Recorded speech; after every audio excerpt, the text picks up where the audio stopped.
Hi, this is Sherry Veronica, and this blog was sent to me from Victor Callender, and he is writing on behalf of Patrick King. And I'll let you read it, but it starts off with, this is written to the legislative and judicial system in Barbados, and he's asking from the perspective of a Bajan and to those who control the instruments of power. And he's asking, this is Victor Callender, asking to help him understand what is democracy, how is it derived, and for whom is it meant? Is Patrick King not entitled to democracy, freedom of speech, and is he not entitled to the core principles of his Barbadian DNA, the right to ask questions of those who govern and those who administer the law?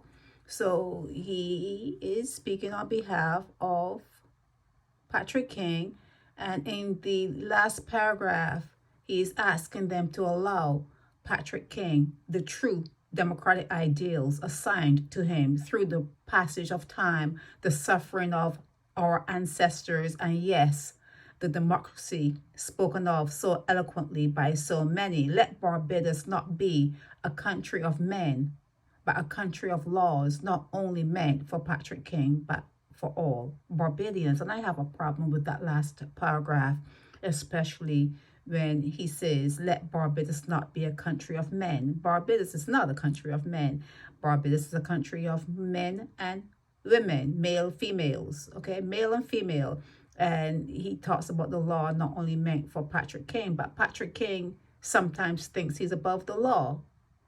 Patrick King sometimes moves as though he is above the law. Now, in a place like Barbados that is run right now by females are in charge, it's kind of offensive, kind of sexist, to say let it not be a country of men, So I know Victor Callender, we are on shows together. So I guess we'll talk about it. I'll invite him on the show. We can talk about this further. But another thing about that country of men, I'd rather Barbados be a country of human beings, male and female, and the laws be organic and there's equality and equity that is shared among the population there.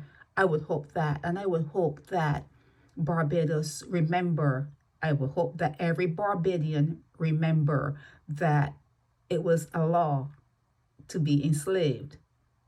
The slave codes should be enshrined on your DNA.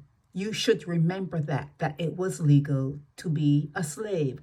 And I don't want you to think that you should put a law above your humanity. You should never put a law above the person. People make laws. People, male and female, you make laws, but those laws should be organic.